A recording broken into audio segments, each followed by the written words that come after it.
Hi, good evening, everyone. Welcome. I'm your host tonight. My name is Bassem Youssef, and I'm an Arab. That sounds like a bit in a 12-step program.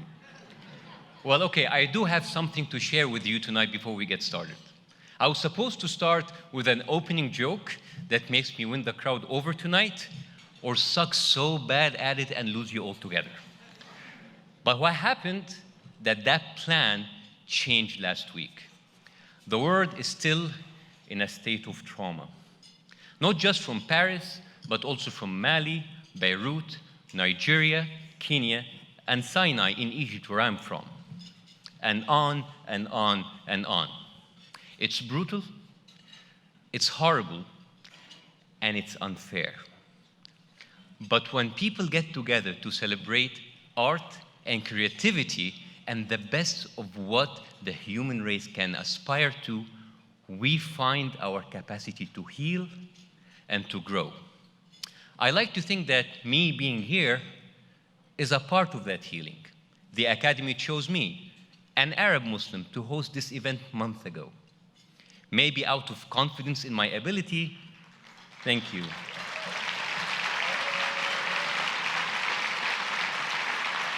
Thank you. They chose me, maybe out of confidence in my ability or lack of funds to get anyone better. But it happened, and here I am. Now that we have gotten that out of the way, I will continue to do what I had planned to do from the beginning. Suck at being your host. But we'll have fun, because when we laugh, they lose. When we laugh and do what we do here tonight,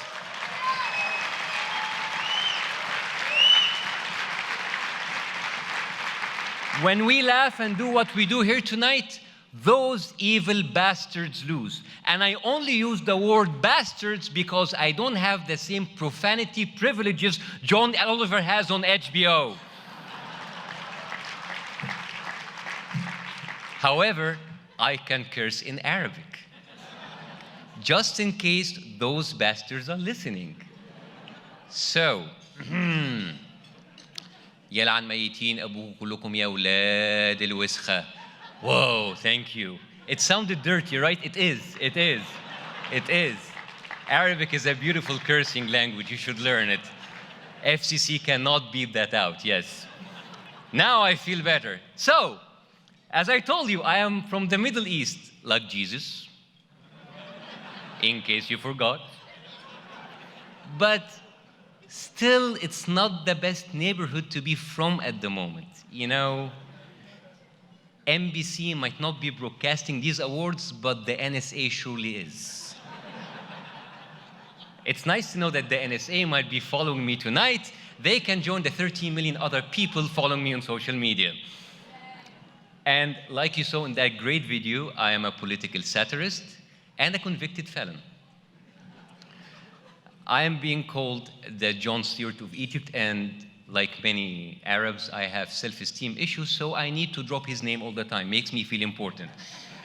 And tonight, I can pick up more names to drop. Let's see. Julian Fellows here, right in front. International Emmy Founders Award recipient. Julian and I are like this. You know, we were both born in Egypt, just a few days apart. You can tell, right? عامل ايه يا جو؟ تمام؟ حبيبي؟ باشا؟ Okay. And now there's Richard Plepler. He is the recipient of the Directorate Award. Whoa, HBO, Richard. Shows like Veep, last week tonight with John Oliver, and now you've got Jon Stewart in your stable, huh? So Richard, if either of those big name Johns don't deliver, I'm available. Not more of available kind of a band, but I come cheap. So, how about the Game of Thrones, right? Violence, full frontal nudity. Thank you, HBO. Thank you. An intoxicating mix of power, betrayal, greed, fire-breathing dragons, and sex. The only other place on TV that you can catch all that is the American presidential debates. Except the sex, of course.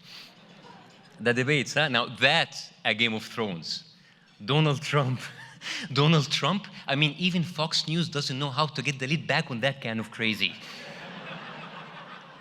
And when you're too crazy for Fox, you've got a huge problem. But who am I to judge? I mean, here you call Donald Trump a crazy, stupid bigot with no vision. Back in the Middle East, we call that Tuesday. The Middle East is like one big dysfunctional family on the worst reality show ever, and it broadcasts 24/7. I don't know why we can't all just get along. I mean, we're not that different from each other. I mean, Jews are chosen by God. We are chosen by Homeland Security. If only Muslims and Jews can settle their differences in a Christian manner.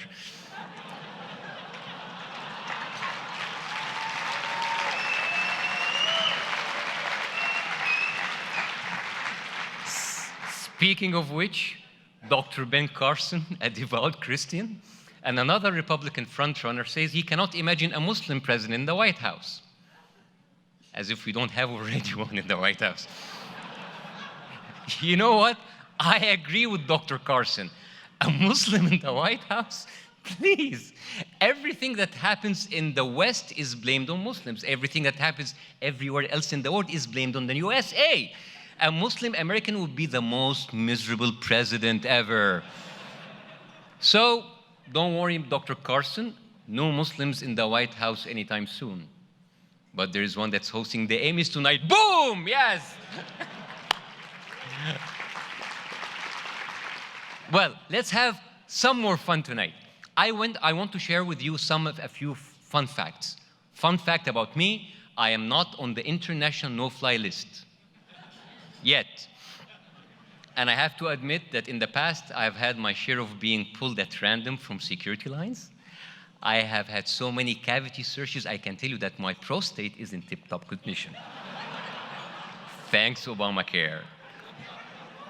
By the way, when you're an Arab and you travel a lot, Obamacare takes a whole new meaning. But that was in the past. Now it's all good. No one is fingering me at the airport anymore. I kind of miss it. Fun fact, I mentioned Fox News earlier. Hello, Fox. Did you know that Arabs and Muslims love Fox News? Strange, right? But think about it. It's the only place on the planet where hot blonde chicks talk about us all the time. Fun fact, I live in Dubai. Not nominated for anything, but it has the world's highest TV transmitter on top of Burj Khalifa. Now, if you jumped off the top of Burj Khalifa, you hit the ground in 30 seconds. 30 seconds. Fun fact, 30 seconds is the amount of time the Academy gives winners to accept their award and say thank you. Now, this might be enough time for a Scandinavian who has no family, lives alone, and is severely depressed. But for someone from the Middle East, it's barely enough time to get your third wife. So choose wisely the people that you want to thank. And we thank you for keeping it short. And as my 3-year-old daughter, Nadia, says all the time, Daddy, stop talking. Good advice.